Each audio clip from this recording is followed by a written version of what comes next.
Hello friends and welcome back. My name is Nate and I want to thank you very much for joining me today. Now as you can see, I am in my new studio setup here in the garage, which is why I am bundled up a little bit because my garage is not insulated, so it's not heated. There's no AC. We'll see how bad this gets in the middle of summer here in Phoenix, Arizona. But for right now, it's relatively comfortable. I think the temperature says it's 63 degrees in here right now. So for many of you, that's probably shorts and t-shirt weather. But for us here in the desert, 63 is beanie, sweatshirt weather, cold hands, hot cocoa type of stuff. So anyway, let's get started. I found a video. Now it is about 9 months old, so it is a little bit older, but it covers a topic that I've often thought about on my motorcycle rides, on my little rants to and from work. If you've seen some of my previous videos, you know where I stand with a lot of things here in the United States, dealing with health, medical benefits, working conditions, pay, that sort of thing. So this video caught my eye because what if we just stopped working, right? We've all kind of thought about it. Hey, I'm fed up, I'm tired. Let's just all walk out of our job at the same time. Let's just stop. Let's just quit working. And that's going to force those CEOs and those higher ups to listen to us finally, right?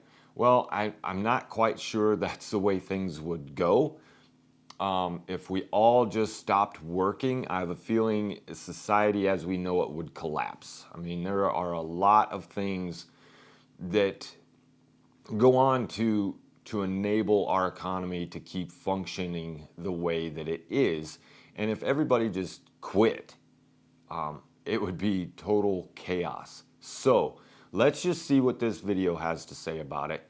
And of course, I'll pause throughout the video, give you my 2 cents, and at the end, we'll discuss what we've heard. All right, so let's just do it.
Generous support of my patrons on Patreon. My AdSense revenue has completely tanked in the last couple months. So if you'd like to help support this channel and get a bunch of cool perks while you're at it, consider becoming a patron at patreon.com/secondthought. What if we stopped working? No, really, what if tomorrow we just didn't clock in? What if every single one of us just stopped, right now, and saw what would happen? Bikini Bottom is literally in a state of total chaos tonight. Literally! The real answer is things would go downhill real fast. It would be like so bad. Empty shelves, empty cities, empty promises even.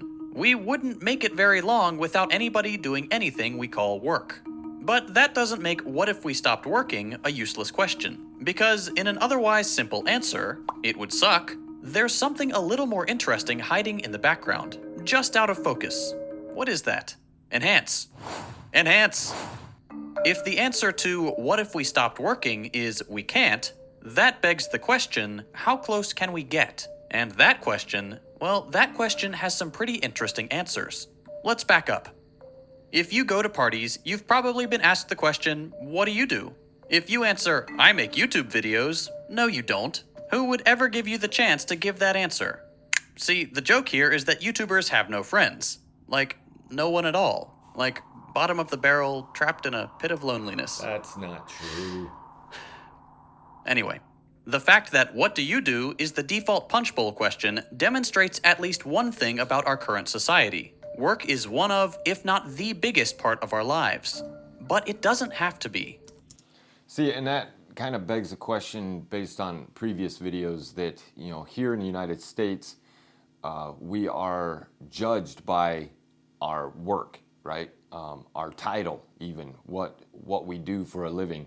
Whereas in European countries and in, like Germany, that doesn't define who they are. They aren't what they do for a living. They come about that whole question in a completely, different way. So what do you do? Yeah, you're asking for what do you do for a living, but I feel like here it's more of a judgment than actually really caring what people do. Already, multiple countries are trying out things like a 4-day work week. How does this work? In countries like New Zealand, Spain, and Iceland, they ran experiments with shortening the work week to just 4 days, and then they wrote down the results, and now we're looking at them. One of the better known cases here is Iceland, which ran a couple experiments between 2015 and 2019 after unions started pushing for more time off. For a lucky 2,500 Icelandists, for a lucky 2,500 people, time on the job was decreased to just 4 days, going from 40 to around 35 hours a week. Crucially, without salaries going down even a single frozen fish, or whatever they use for currency over there. Unsurprisingly, it worked really well. People were happier, less likely to experience burnout, healthier. Overall, they just had a better life. And thanks to the successes of the experiment and the strength of trade unions, over 80% of people in all of Iceland shortened their working hours or gained the right to after these trials were run. Even fancy business people in suits were happier because they got to save on some of their costs and didn't see a dip in productivity. Because, as you might not find very surprising, productivity has a diminishing returns curve. The longer you work, the less productive you are. Bingo. Everybody's so worried about people not wanting to work or not wanting to put in the hours and the time. That is completely false. People on a 4-hour, well, there is a book called The 4-Hour Work Week by Tim Ferriss. You can look that up. But the 4-day work week, people are afraid that they aren't going to get as much done. I think the exact opposite is happening, where you have 4 days at work. You're going to be more productive in those 4 days because you have one less day to get things done. So I feel like people are going to be more focused on what they need to do for that week, what they need to accomplish.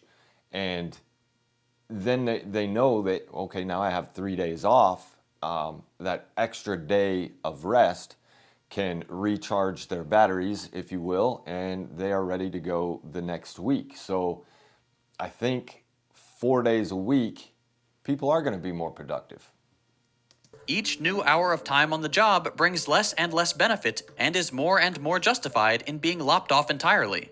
And these sorts of experiments are all well and good, but what if we went even further? This week's episode is a little different.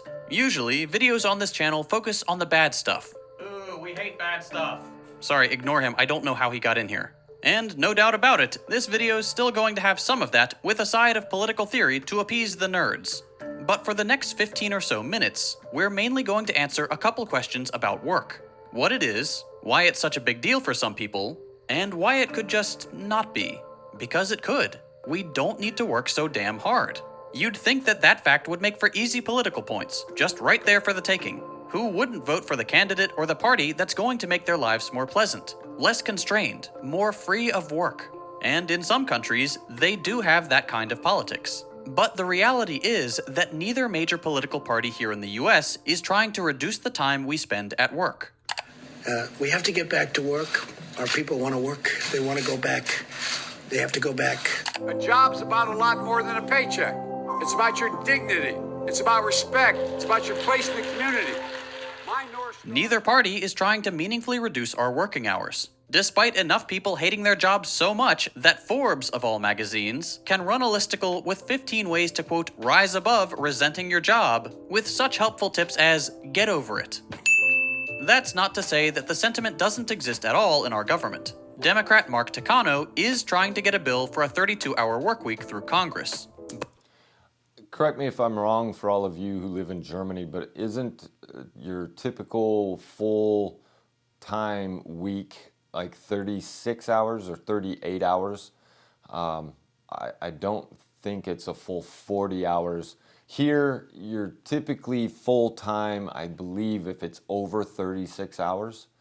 But I think in Germany, full-time, granted, this isn't across the board, right? There are exceptions, but I want to say 36 or 38 is your typical, or maybe even 35 is your typical full-time job, right? Leave a comment down below if I'm completely off base with this, but I think that's kind of the way it is. But by and large, neither party is anti-work. Should they be? Okay, let's go over some definitions. Despite being an illegal wordle guess, work is actually a word. Work is the effect we have on the world. It's using your physical or mental effort to achieve something. Without any work at all by anyone, we'd all die. Without nurses, electricians, teachers, people getting out of bed to make breakfast, society would crumble pretty quickly. We would be completely idle, and not for long. Some amount of work always needs to be done. Nowadays, some work gets paid with money, and some work gets paid with no money or barely any money, and also disdain.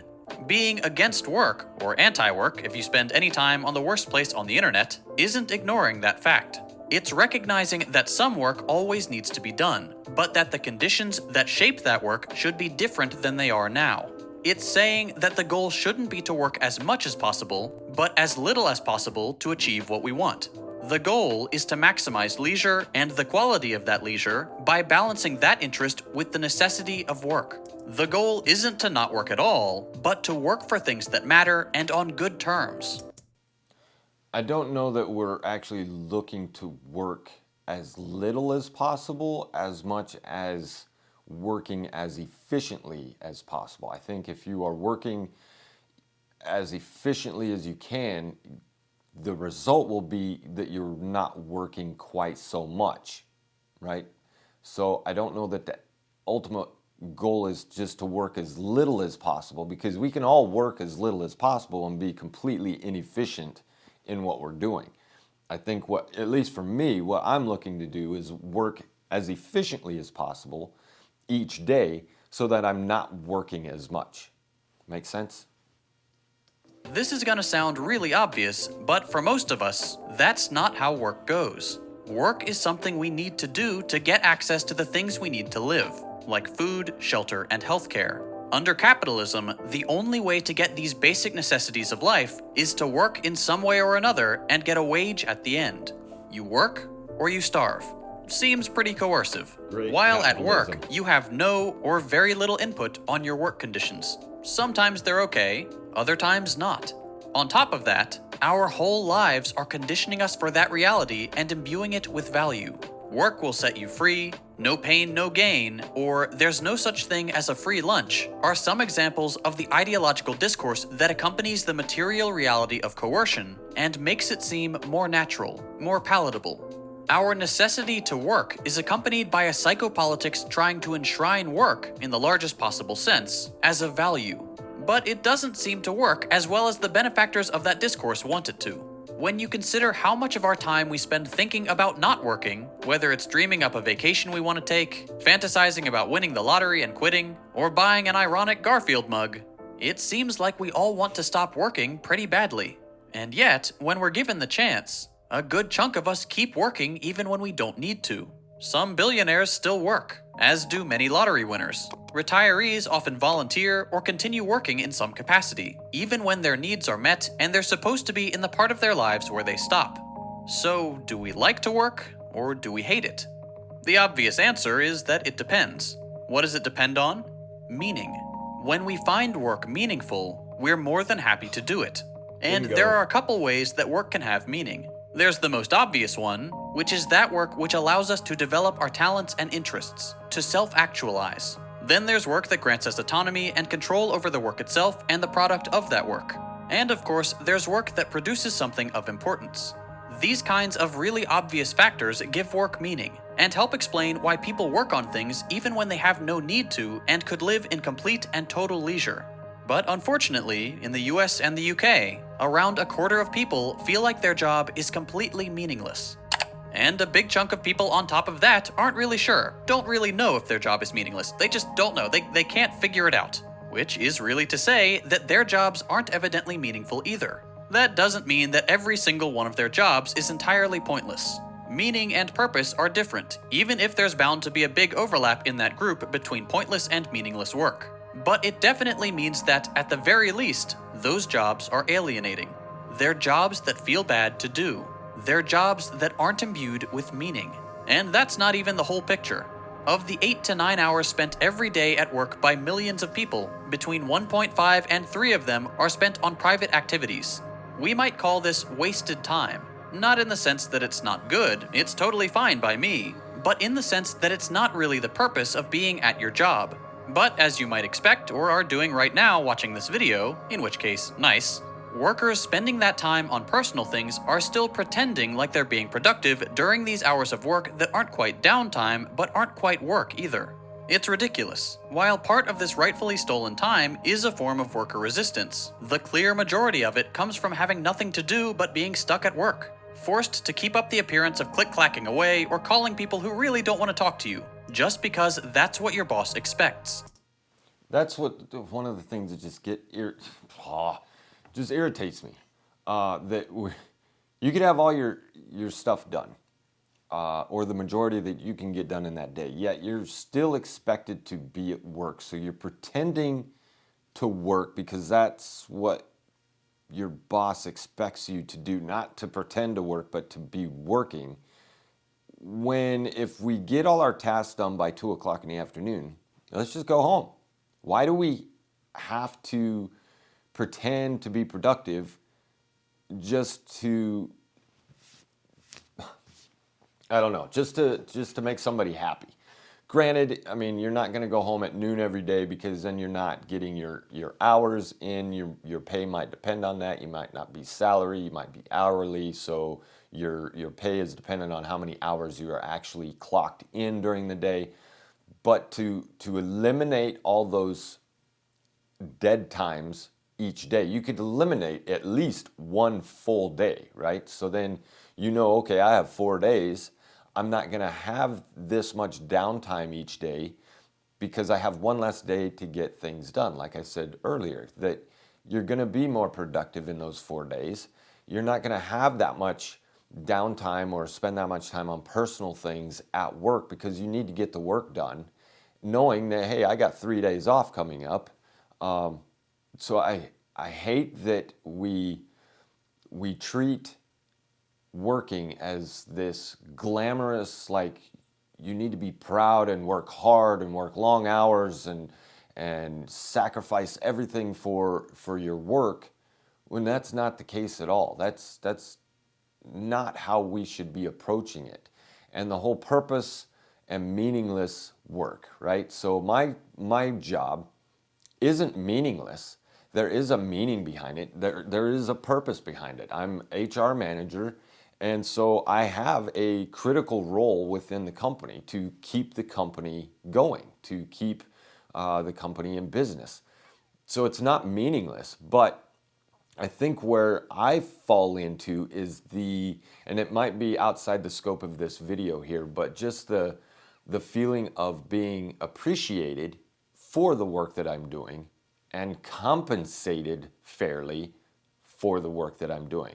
I would be much happier getting up in the morning and going to work if I knew that I was appreciated and being compensated fairly for the amount of work I do and the responsibilities that I have within this company. Now, as it stands, I don't think I am being compensated fairly, and there are many times where I don't feel appreciated, so why should I care?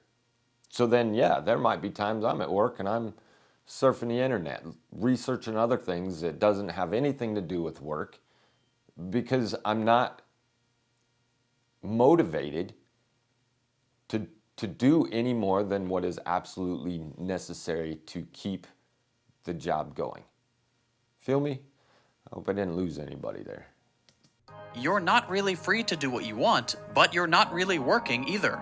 And when people are working, not committing, quote, time theft, an even bigger number of them are working on pointless, mind-numbing tasks like moving data from one Excel spreadsheet to another, responding to emails, or writing reports for someone to throw in a drawer and never look at. Busy work. The point of all this is that there's a tremendous number of people who do nothing at all day, by their own admission, but still have to do it. There's a true army's worth of people wasting their lives behind computers, standing up for long hours in the same 2 square feet, working through the night. And for what? A great many of them just for the appearance of productivity, or the appearance of luxury, or the appearance of importance, to make someone else feel good and pad their wallet just that little bit more by making sure everyone else knows how very important they are. After all, why would someone who's not important have all those underlings? The cost of this bullshit economy is tremendous. Bullshit workers are being robbed of a life. And we have a terrible response to this fact of modern society.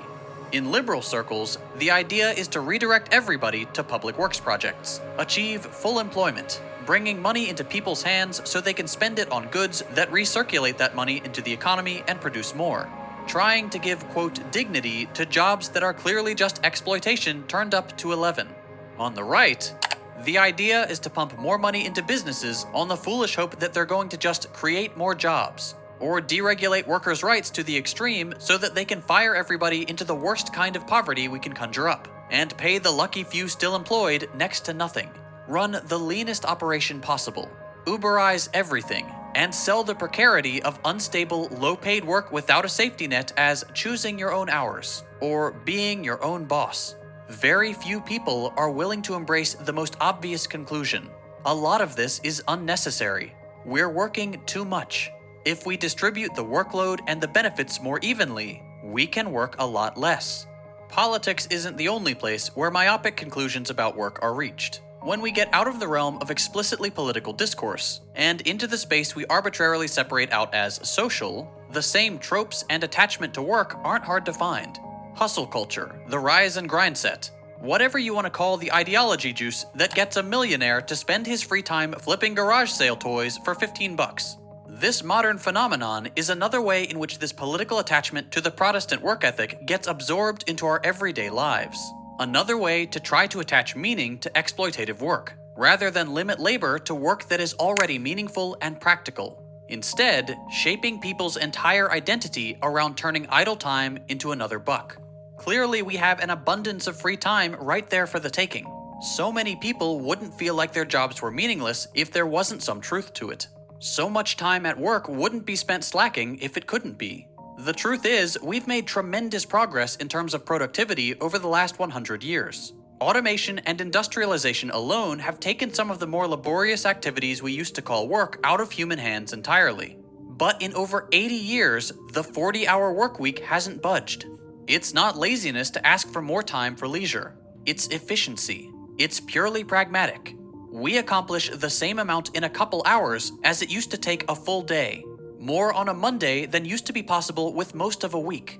We automated away many of the things we didn't want to do so that we had the time to do the things that we do want to do. Spending that time we earned creating new jobs where we feel stuck at work for hours on end just because we have no good mechanism to distribute work and protect the unemployed means failing to realize the goals of automation. It is wasting all that progress. And yes, it's undoubtedly not so black and white. Some of the industrialization and automation of the past century has allowed us to take on new work that does actually improve our quality of life. but focusing exclusively on that to justify useless jobs with the sole purpose of padding some higher-up's wallet and satisfying the doctrine that, well, everybody has to work, is ignoring the main way we could be improving our lives today, making work a smaller part of it. Okay, so what if we tried answering the question, how close can we get to eliminating work, in an unscientific way? If we took the estimate of 25% of people having meaningless jobs at face value, which in all fairness is a stretch, we're eliminating 25% of our work hours. Work weeks go from 40 hours to 32 here in the US. That's not bad. And we don't have to accept the fact that these jobs are actually meaningless to want to reduce the time spent on them. Even if these jobs do have a purpose, the feeling of meaninglessness they create clearly demonstrates that they are incredibly mentally damaging for the people working in them.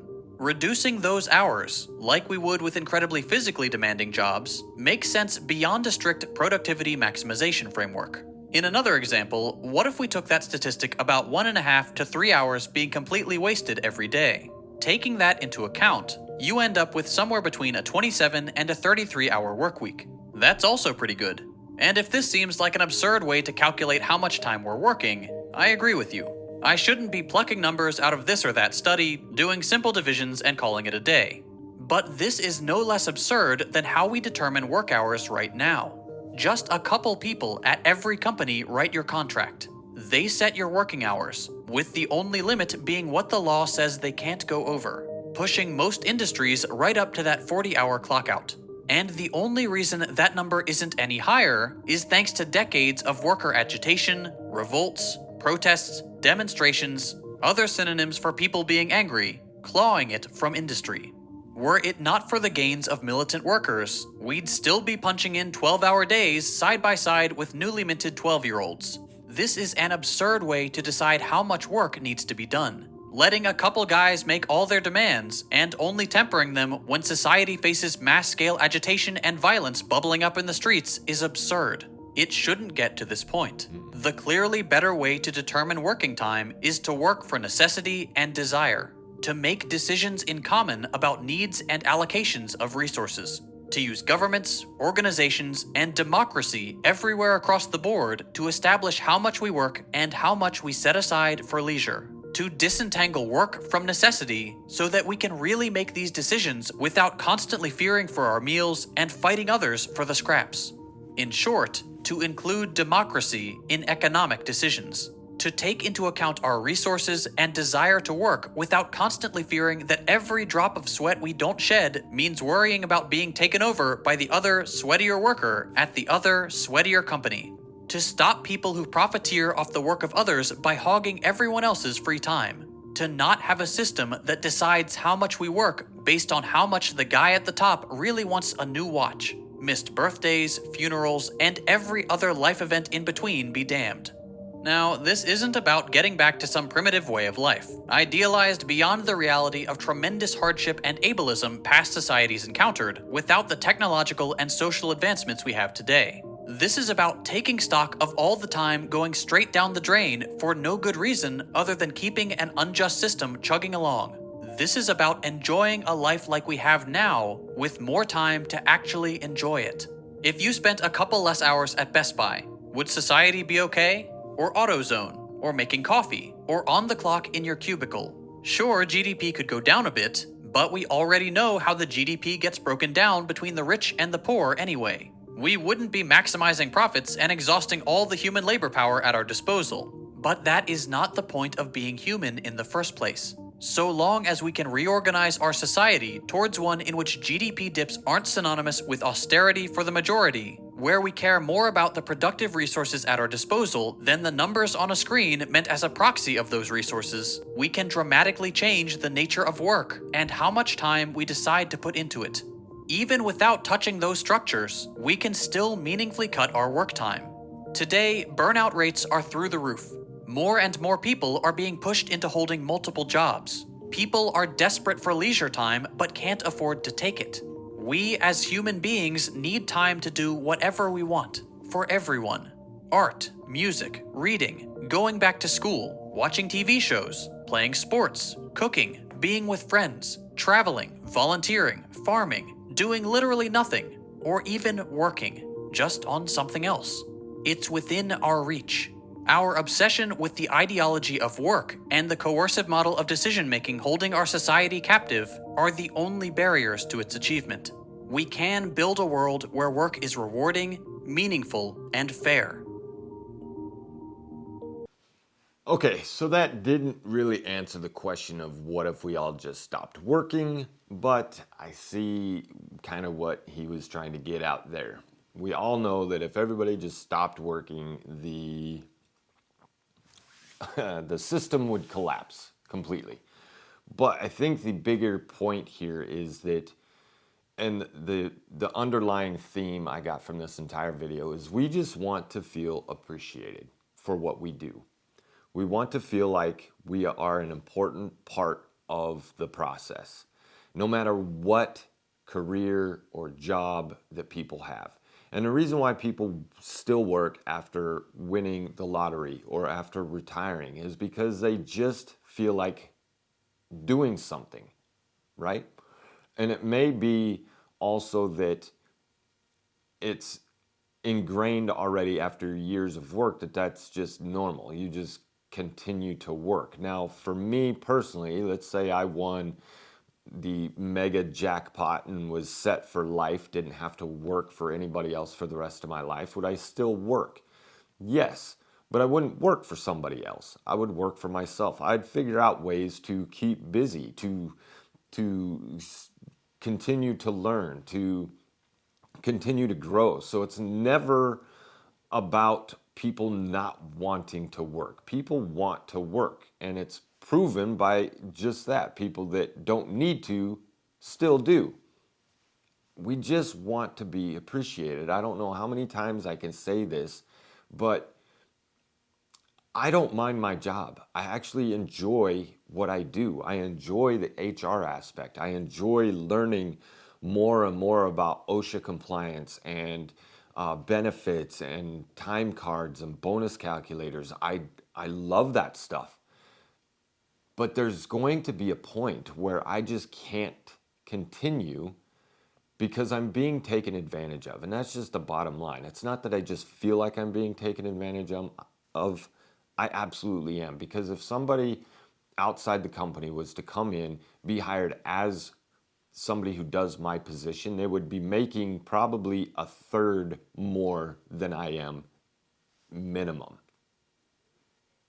I'm being taken advantage of. I don't feel like I'm appreciated, and I'm not compensated fairly. But can I quit? Absolutely not. My family relies on this income. So that's that catch-22 where, yes, you're burned out. You don't want to do it anymore. You hate going to work, and in return, you have a bad attitude at home, and it just snowballs from there. But where is the out? Where's the exit? I don't know. I mean, it's either continue doing what I'm doing and be where I am now, or look for something else to do, which I have been. You all know, if you've seen any of my videos, that we're planning on moving back to Germany at some point. But until then, for me personally, I enjoy what I'm doing. And I've already have a proposal written for my boss to increase my salary. And I have points of what I've accomplished, what I do for the company, the importance of what I do. So we'll see where that goes. I'm thinking I might make another video just on that, just because of the way I went about doing the proposal. It might be kind of a fun experiment, but I'll get to that later. So overall, good video. He didn't say anything that I didn't already know or feel. With society, I feel like this was basically, United States. Other countries, especially like Finland, Denmark, those countries that are rated some of the happiest countries in the world, operate differently. I mean, they just pointed out Iceland went to a 4-day work week. They kept up productivity, if not increased productivity, and people are happier. They have 3 days off. Not to mention that the benefits that come behind all of that. They didn't lose any pay. They didn't lose any of their benefits. So not only are they getting 3-day weekends, but they still keep their 30 days a year vacation time or whatever it is, plus their pay, plus being able to go to the doctor whenever they need to without being bankrupt. So obviously they're going to be pretty happy. Here, a 4-day work week could work for a lot of places. Obviously, the 7-day a week, my job would not go to a 4-day work week. However, I could do my job pretty much remotely from anywhere. I can do interviews via Zoom or Teams or any of those online platforms. I don't necessarily have to be in an office to do my job, but I do need to be around all week. But a lot of jobs would be able to operate 4 days. So let me know your thoughts down below in the comments. Thank you for much. I can't talk. And I'm warming up, actually, so it's not the cold. But anyway, I'm also going to plan a video. I know I threw this out in my community tab about if anybody would be interested in seeing me put all of this together. Unfortunately, I don't have any true build videos on any of this, but I will do a behind the scenes of how I have it set up. It's kind of funny because this is what you are seeing behind me in the video, and what I'm looking at is a garage. The power of video, the magic of editing, right? So again, thank you so much for joining me. Thanks for sticking with me in this video. Let me know your thoughts down below again, and check out any of these other videos I have as well. Don't forget to hit that subscribe, like the video, bell notification, all the YouTubey things, and I'll catch you in the next video. Bye.